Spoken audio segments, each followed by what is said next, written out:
Perkenalkan, nama saya Aldi Gesamiko dengan NIM 21B10064.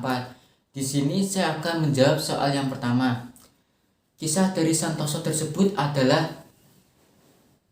cerita perjalanan hidup dari Bapak Franciscus Assisi Santoso, bahwa meskipun ia dibuang dan tidak mempunyai orang tua kandung, beliau masih tetap berpikir positif, mampu mengembangkan imannya, serta beliau mampu memberikan pengaruh positif bagi banyak orang.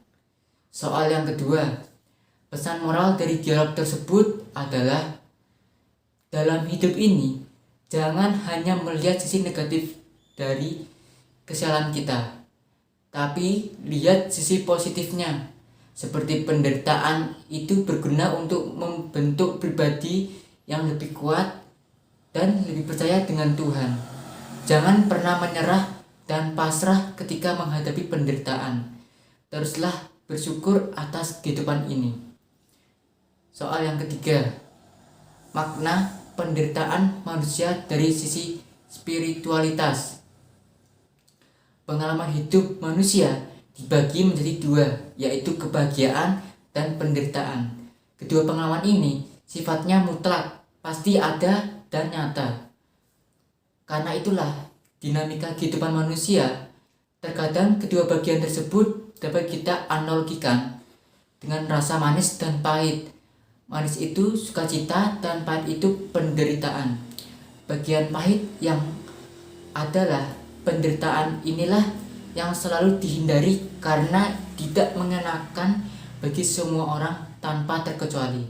Berbicara mengenai penderitaan, pada umumnya penderitaan itu selalu dicap orang sebagai sebuah kesialan, kutukan atau azab. Penderitaan ini yang kerap kita rasakan, entah itu bersifat permanen dari alam dan yang terakhir mungkin disebabkan oleh orang lain dan bisa jadi disebabkan oleh diri kita sendiri. Kerap kali membuat kita lepas kendali karena tertekan oleh situasi yang tidak mengenakan atau tertekan oleh emosi itu, dan dapat membuat kita lupa daratan, sehingga kita menghujat Tuhan dengan anggapan serta beberapa pertanyaan seperti, di mana Tuhan saat saya menderita? Kenapa Tuhan tidak menolong saya? Atau kenapa Tuhan tidak menolong saya di saat saya mengalami penderitaan? Asumsi-asumsi dan pertanyaan seperti itu kerap muncul dari orang-orang yang sedang mengalami kesusahan dan penderitaan. Namun, apakah kita pernah berpikir dan bertanya, apakah ada sesuatu di balik penderitaan tersebut? Atau apakah Allah mempunyai rencana di balik penderitaan yang saya hadapi? Sebagai orang yang beriman, dalam menjawab beberapa pertanyaan tersebut, kita bisa bercermin kepada salah satu tokoh dalam kitab suci, yaitu Ayub. Kita tahu bahwa dalam kitab suci, Ayub adalah seorang yang bijaksana dan ia juga disebut sebagai seorang hamba Allah yang setia.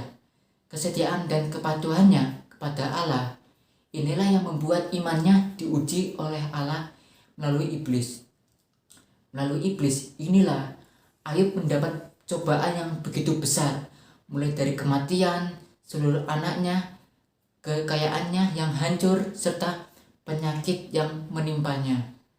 Dalam cobaan yang begitu besar ini tidak membuat iman Ayub luntur. Sebaliknya, iman Ayub akan Tuhan semakin teguh sesuai dengan perkataannya.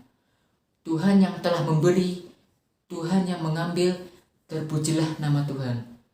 Ayub 1 ayat 21 sampai 22. Ketaatan dan imannya yang besar membuat Ayub berhasil menghadapi cobaan dari Allah melalui penderitaan yang diberikan kepadanya, dan berkat kesetiaan dan iman yang kuat dalam menghadapi cobaan itu pula membuat Allah mengaruniakan rahmat yang besar melalui pemulihan dalam hidupnya dengan memberikan kepada Ayub 2 kali lipat segala kepunyaannya yang dahulu. Ayat 42 ayat 7 sampai 17. Pengalaman iman yang Ayub rasakan tentunya menjadi sebuah jawaban atas pertanyaan kita selama ini. akan arti sebuah penderitaan, bahwa ada rencana Allah yang Ia kerjakan dalam diri kita. Dengan kata lain, Allah mau membuat kita paham dan sadar supaya kita terus berefleksi dan terus membaharui diri menjadi lebih baik melalui cobaan berupaan penderitaan. Cobaan dan ujian yang Allah berikan kepada kita mau menjadikan kita sebagai Ayub lain yang selalu dikuatkan dalam iman serta ditumbuhkan dalam kebijaksanaan agar mampu menghadapi segala persoalan dalam hidup kita, serta agar kita selalu peka melihat makna di balik sesuatu yang pahit yang mungkin ada manis di baliknya. Kemampuan itulah yang dapat membuat kita percaya kepada Allah yang selalu hadir dalam hidup kita. Hadapi entah itu suka atau duka, nestapa yang melanda hidup kita. Yakin dan percaya bahwa Yesus hadir dan menyejarah dalam hidup secara khusus dalam setiap penderitaan kita. Sekian dari video saya, terima kasih.